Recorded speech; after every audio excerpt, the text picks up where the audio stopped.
and control techniques are being developed and put through countless tests. Is there a potential hazard to man and animals?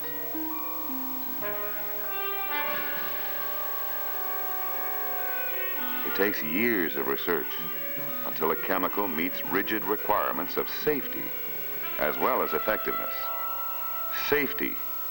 Safety to man, to animals, to crops, to wildlife, to fish, to beneficial insects, to our total environment. Nature does not wear a rubber suit and a gas mask.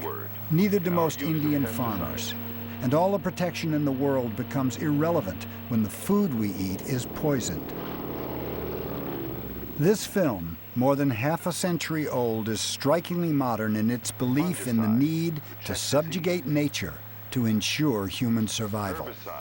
Combined with the profit motive, it is the driving force behind genetic modification.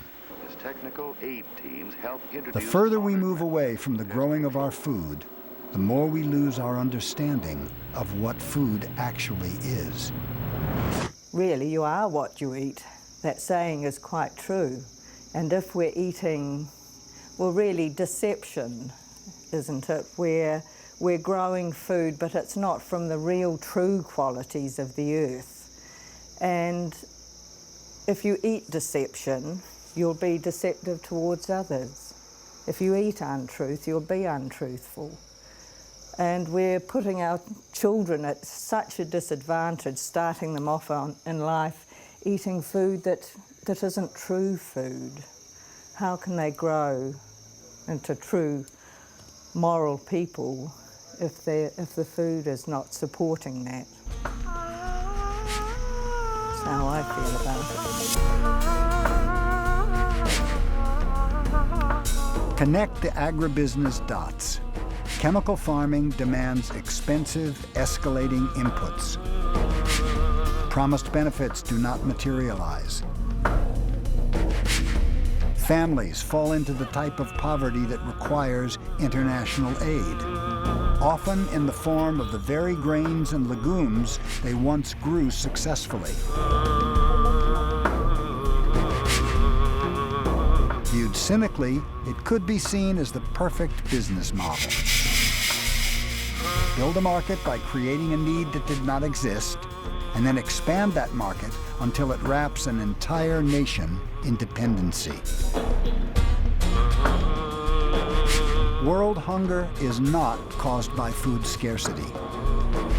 It is caused by trade liberalization, industrial agriculture, genetic engineering, and military dominance.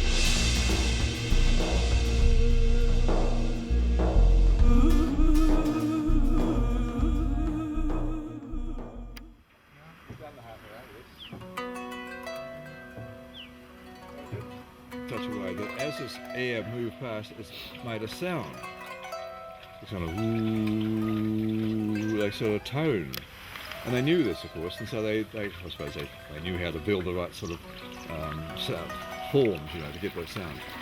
It's quite fascinating, really. But it happens all over, wherever I go, that's what it is. BioRe stands for Organic and Biodynamic Farming. BioRe stands for transparency, stands for 5 years purchase guarantee to farmers, stands for long-term partnership, long-term commitment. We don't just treat our farmers as suppliers or as just sources of production. And one of the main tasks that we have here is to be able to make the soils of the farmers healthy so that they can farm their lands for a long period of time. Interesting this time, once you've been doing it for half an hour, the viscosity of the water changes. It forms a vortex very quickly. In fact, some of our students have done sort of counted the number of revolutions at the beginning of the stirring to get the vortex, and then count the number of revolutions at the end of the hour, and they find it's about half the number. It's quite incredible, yeah. The water becomes kind of viscous, you know, it's amazing. We cannot sell the goods as organic or in conversion till the farmer is 12 months free from chemicals.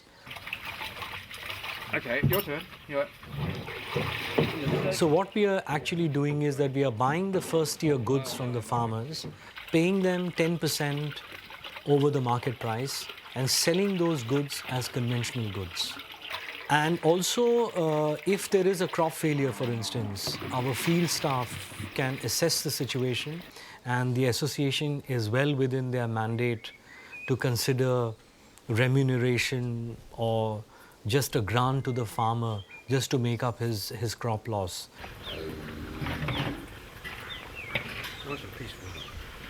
At the organizational level, the people that we are connected with, the whole Bayre chain really stands for a high degree of moral, social, ethical and environment responsibility, which we are trying to fulfill in our day-to-day work with the farmers, with the land, with the working force that we have. Corporations are not necessarily the problem. The issue is the underlying philosophy of unlimited growth in a finite world.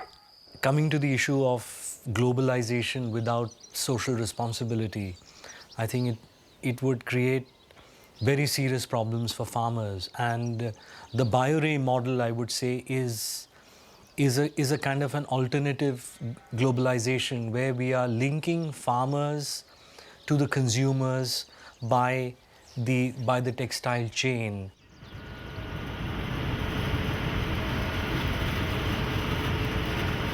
Free trade and fair trade, I think there's a big difference.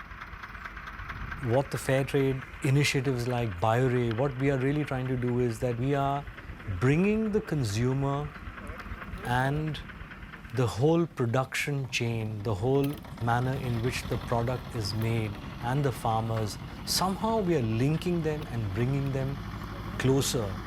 And in a way, we are also satisfying the consumer that, look, by buying this product or by using this product, you are supporting communities or you're supporting groups of farmers either to change or to improve their livelihood, or you're in a way even helping to elevate poverty in a sense.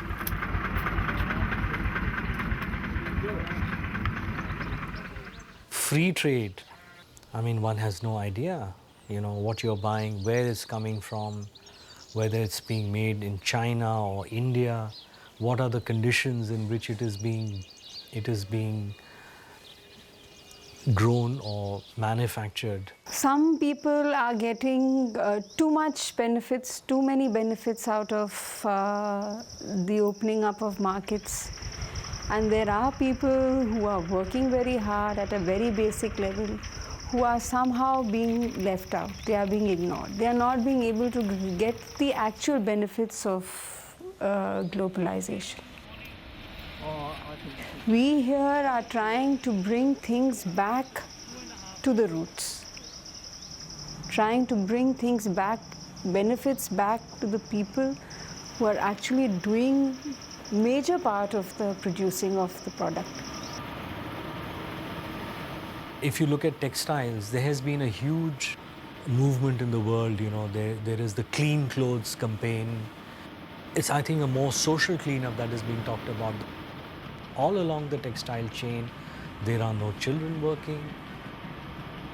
The people who are working have regulated working hours, good working conditions, healthy environment in which they can work. There was an embargo on carpets being exported from India because there were children working in the carpet industries. And when the consumers started saying, so sorry, we are not interested in buying the carpets. So there was a change in the carpet industry. And apparently today, I'm told that the carpet industry has cleaned up its act. Bayre is a different kind of corporation. Their philosophy is to match economic interest with ethical responsibility along the entire textile chain. There are millions of people who are buying the Bayre garments. And when they are doing that, indirectly, the benefits are reaching us. I would not say that people are not aware.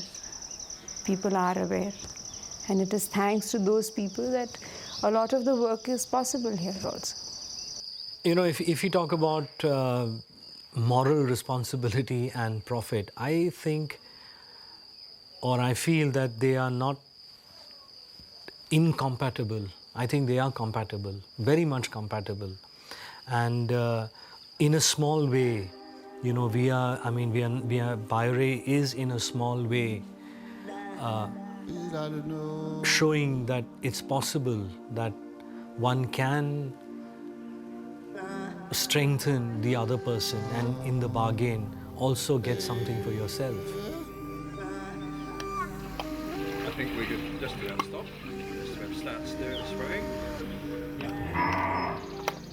We are reaching out to farmers through a team of young people who are working with farmers, who we call extension officers or field extensionists. And capacity building of these field extensionists is a very, very critical part of the work that we are doing.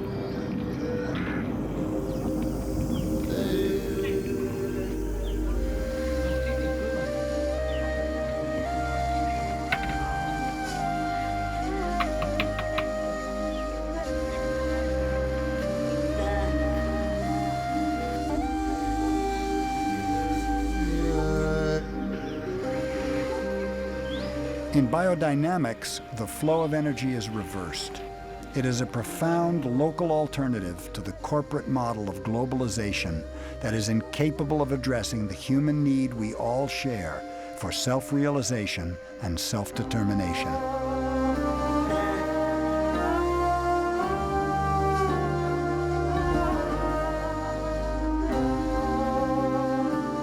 I think the biodynamic method is a very, very holistic thinking where you look at the soil, you look at the cosmic influences, you look at composting, you look at so many aspects. Considering all these aspects, I think it's a very, very holistic approach that we are at least trying to bring about.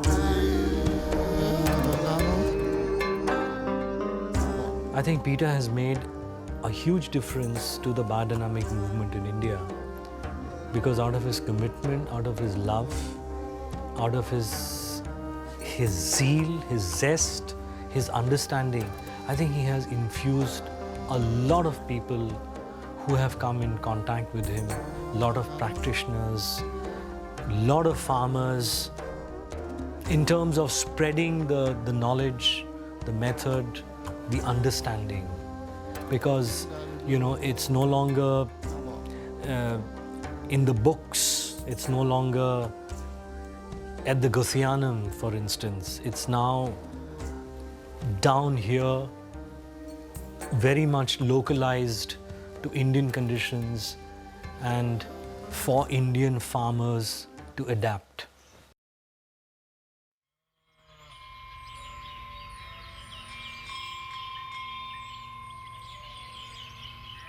Biodynamics, I would say, for us is so special. It is so close to our heart.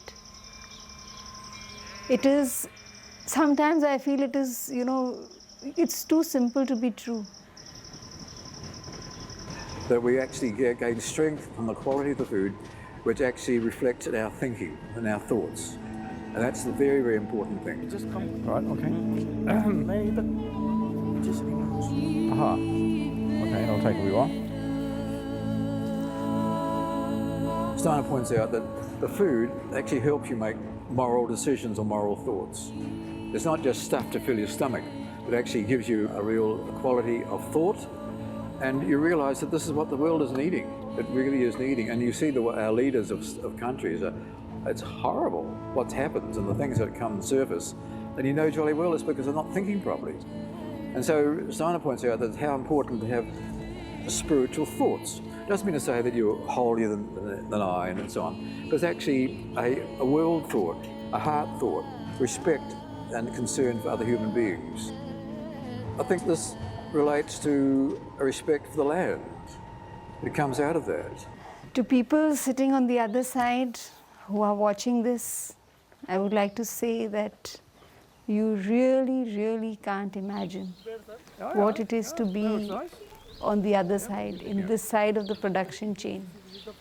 And when you promote something like this, you cannot imagine how many lives you are reaching out to. It's not bad, is it? That's quite nice. Yeah, it's good. Well done. Yeah. Very nice. Actually done it. You cannot imagine what areas of their living, of their well-being, you will touch when you promote something like this. Am I underestimating the power of a company like Monsanto? I'm not underestimating the power of the individual farmer in India, the small farmer, and they don't want to buy stuff. That reduces the cost. Absolutely. At present they are getting for 75 rupees. They want to be able to grow their own, make their own fertilizer. They want to make their own land, and they can do that if they know the technology of able to make their own compost, making their own preparation 500. They can do it themselves. They can do it collectively. Yeah, that's right. And there's a groundswell of power there that you can't stop. This is how it should be. It'll break down much more quickly. Yeah, that smells nice. I'm sure that Gandhi would have loved this method of agriculture. I'm sure he would have thought this is non-violent agriculture, as he used to talk about. But I'm sure that he could see this is something that the Indian farmer can help themselves.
Peter began his Indian odyssey in the city of Indore in Madhya Pradesh. Back then, the university supported his work. The professors of soil and agriculture that joined him in the beginning have now retired. I've met so many wonderful, wonderful Indian farmers. I mean, wonderful people. You've met some of them.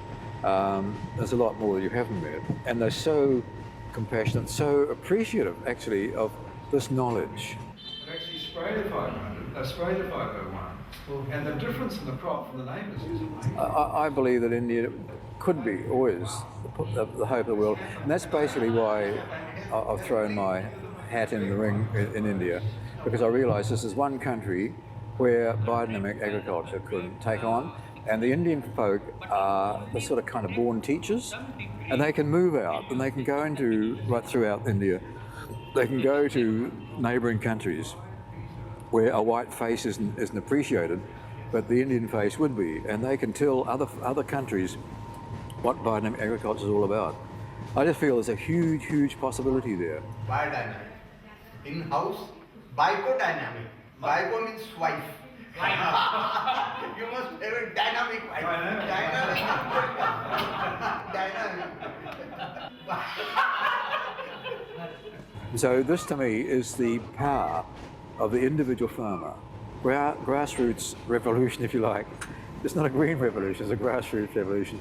And it can happen because all the raw materials are there in place. Gandhi came here in 35. At the end of our journey, we returned to Peter's first cowpat pit. at the University of Indore. As most of the departments once run by the professors are now funded and controlled by agribusiness, Peter's work with individual farmers becomes increasingly vital. You come. I take out.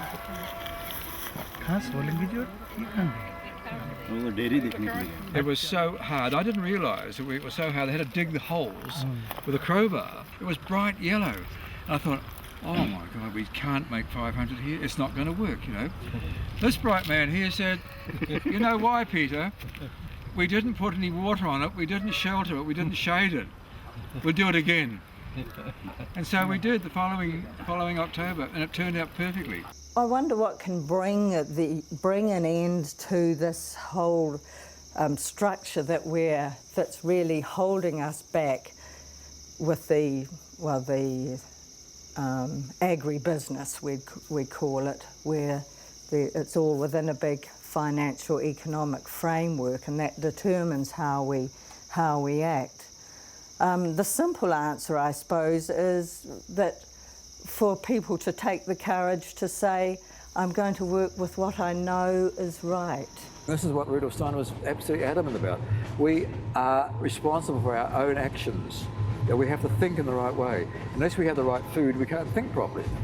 So this is basically, you know, what I'm talking about. And this is probably, my speech is speeding up, and this is because I'm, you know, quite excited about this. But the interesting thing for me is that I can see it can happen. We can get it to happen. It's just, I mean, here there's so many wonderful, wonderful people. I mean, you've met them already. And there's more and more around that you'll meet tomorrow and the next day and so on. They are all here. More production than chemical. वो बोल रहे कि एक आदमी अगर वो 500 steel कर रहा है, मैं भी कर सकता हूँ. I'm just absolutely amazed. I really am at the amount of work that here and in Galjoen has actually happened. You know, to me, that is the big thing for this district, or the area, Maharashtra generally. What water you have, you maximise the use of it. It doesn't go whoosh straight away. It actually goes in, it stays there for a while, even another 2 months. It makes a huge difference. Involved in making preparation program in 1994 at 70 homes. What would it take for the world to change? You know, I believe that if you are the world, or if I am the world, I have to somehow change the way I work or change the way we work. And it's only by these small changes that one can make a difference. I mean, of course, the work that we are doing is very small if you compare to the scale of the farmers. But I'm convinced that it's only small initiatives that can make a difference. And I firmly believe that, you know, I am the world or you are the world. And if you change, the world changes.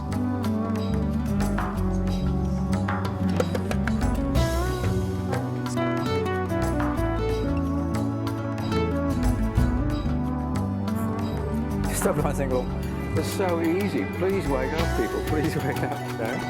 It's just so simple. It's no big deal. You don't have to be a PhD and all sorts of things. You can just be a Kiwi farmer and do it.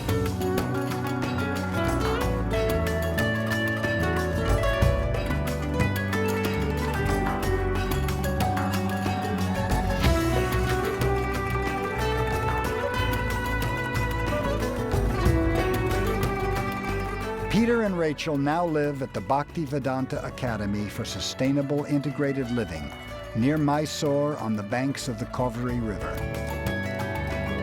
Peter still travels by train throughout India and will continue teaching for the remainder of his days.